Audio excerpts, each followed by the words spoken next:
Now, Liz Truss was the shortest serving Prime Minister, well, ever, with just 45 days in office, plus whatever comes now before she hands over.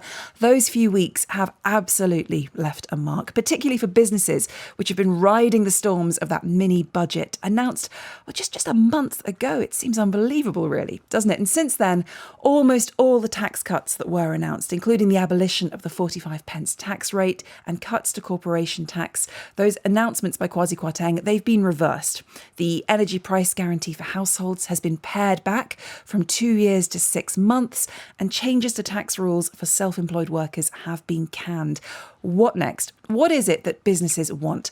Let's ask a few. I'm joined by Carlene Jackson, CEO of Cloud9 Insight, based in Brighton, which implements Microsoft Cloud technology, by Aideen Fox, the owner of Fenwick and Darwin, which is a shoe shop that opened its first physical store in Harrogate earlier this year, and Lee Powell, who is CEO of GMI Construction, which is a large, privately owned construction firm in the north of England and the Midlands with a £400 million turnover.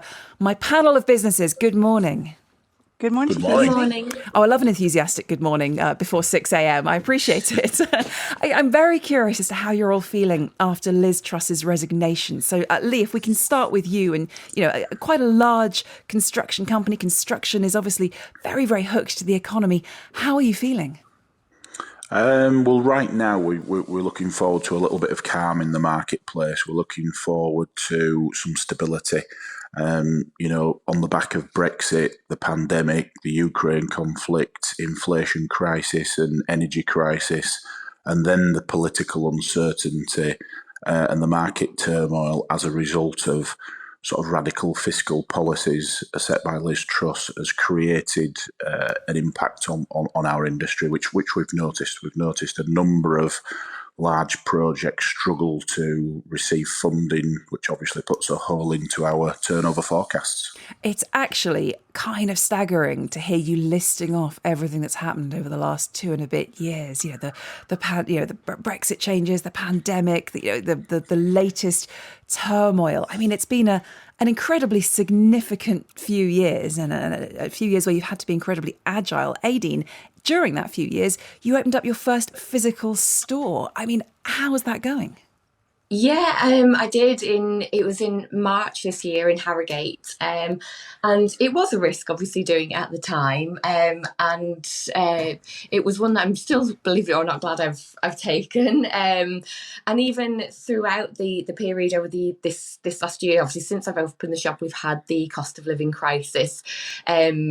It has, for me, still been okay. Obviously, the events in recent weeks have definitely taken its toll on the business, probably the most out of everything, because obviously, we're not immune to this turmoil, and I think this is the first time that our customers are really sort of starting to kind of panic and pull back on their spending, and certainly when they are spending, they're not wanting to spend as much as what they previously had done, and that's what I'm hearing from all local businesses in the Montpellier area of Harrogate, and also with friends businesses based in Leeds too. So it's definitely had such a significant impact on small business, even in comparison to the cost of living crisis that we saw previous to this. So you sell direct to customers, to consumers, and you're seeing that change in what people are willing to spend. Carlene, you are providing services to other businesses. What are you seeing?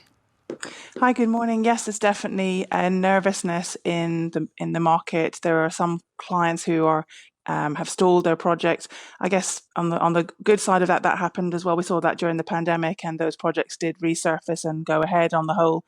But it's very hard for a business at this time to do any sort of budgeting and forecasting. And if you're planning for growth, certainly in the tech sector, and I'm sure in other sectors like hospitality and retail, and probably construction as well, is just the skills shortage is really hitting us hard. And then there's obviously the wage inflation as well. And so that makes it really hard. We're seeing some clients are even stalling because they actually can't sort of replace senior people that might have left, or they can't recruit the skills that they need to support the project.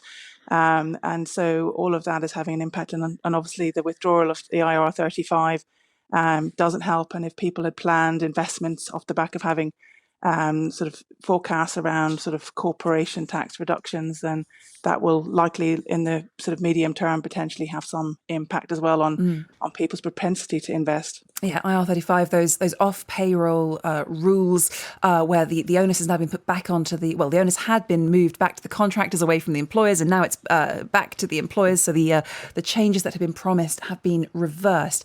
Lee, how many staff do you employ, or how many people work with you and for you?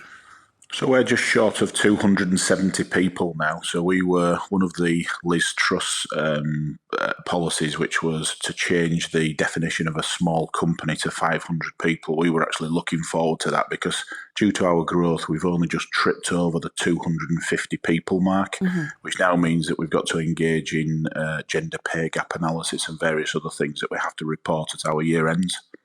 So there's an additional kind of paperwork and admin burden for you there. I'm just curious, with that many staff, there's a story out this morning. There's some research out from the Financial Conduct Authority estimating that 7.8 million people in the UK currently find their bills a heavy burden. That's up from 5.3 million in 2020, and it's really shocking. If you look at the numbers, they're saying 1 in 4 adults describe themselves as being financially vulnerable. Are you seeing concern among your staff, among your team, about that cost of living? Yes, I think that goes throughout the entire of society, and certainly through our business now. We've got some very talented people, and we understand, as most successful businesses do, that your human resource and your human asset is the most valuable asset that you have. You know, you need agile, dedicated, strong individuals to drive your business forward. Back in June, we made the decision to award a 7%, on average, a 7% pay rise across our staff. Now, we didn't go for the one-off sort of fuel allowance bonus that a lot of companies did.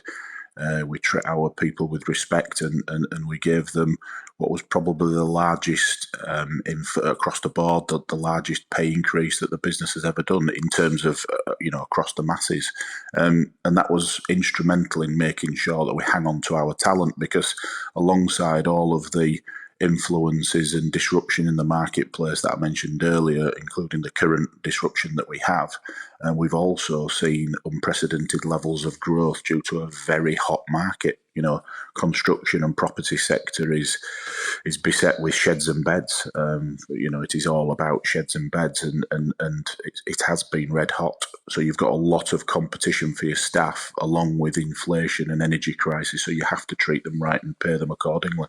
Competition for staff is an issue for a lot of different businesses. And I know that certainly the reports of some of the tensions that we saw at Downing Street this week before Liz Truss resigned was over that question of increasing immigration into the UK to help with growth. Is that something that you wanted to see? Yeah, I think we've all suffered. One of the people on the call today has just said that there's a skill shortage. It's something that the construction industry has suffered with as long as I've been in it for approaching sort of 30 years now. But yes, with a lot of foreign workers returning home, we do see a shortage of labour supply on our projects. And the way that I would describe it is that there's a lot of risk in construction, and there's a lot of reasons why construction projects go behind programme. But us as a business have always been able to find a second gear. We've always been able to drop a gear and really accelerate the programme and work extended hours, and that's not been there of late. It's starting to come back now. It's starting to soften a little bit, and we've just finished a very large £30+ million project in Leeds on the original date for completion, even though we had some change, which is good. But yeah, it is a challenge for us. Aideen, what do you need to make Fenwick and Darwin, the physical shop in Harrogate, work and fly in the next few years? I think, to be honest, I know everybody's just talking about stability, and I don't want to just sort of say the same thing that everybody else is saying, but I think realistically, I do think we need somebody in place who has a feasible fiscal plan that's going to get the country back on track, and also not only something that's actually achievable, but also a timeline. I think, if for example, whoever comes into to power, whether it's Rishi Sunak or whether we have an election, whatever it is, I just think we need honesty in terms of okay, it's going to be tough for 6 months, a year, etc., whatever, but then we'll start to see a positive change. I think most people can deal with that because you can plan for that. But I think it's the inevitable, the sort of the no light at the end of the tunnel. People don't know how long this uncertainty is going to go on for. I think that's what people are struggling to deal with. And I think that's both businesses and shoppers as well, alike are sort of, finding difficult really, because like the lady said earlier, it's hard to budget for that, and it's hard to plan for that in business when you can't see the sort of the timeline involved. Carlene, what do you need?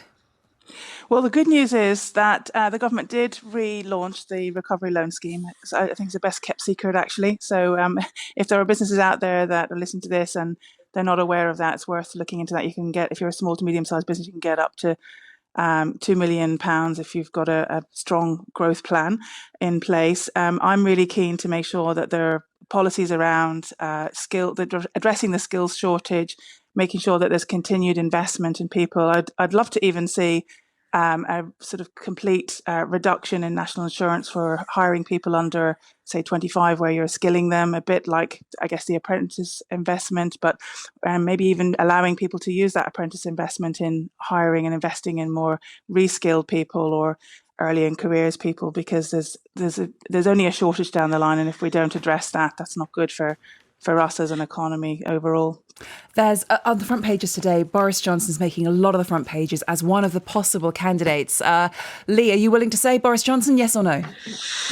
On a personal level, I wouldn't mind that, but I don't think that's the right thing to do. I think that would add even more turmoil and more division in the political world. I think for me, personally, and I'm not here to really give opinions, but I think Rishi Sunak could be the one to sort of give the right perception, calm the markets down.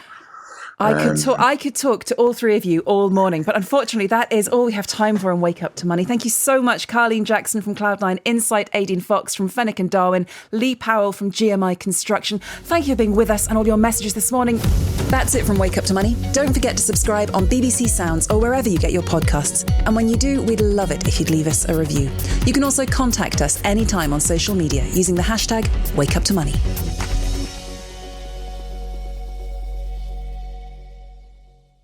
Sporting great, Ora Washington. Who was Ora Washington? A born competitor, Ora was champion in 2 sports. She was the Michael Jordan of women's basketball. She was a tennis champion. But while she was fighting for titles on the courts, she was facing prejudice off them. The reason is racism and sexism. Untold Legends, Ora, a podcast from the BBC World Service and BBC Sounds, tells her remarkable story. Search for Untold Legends on BBC Sounds.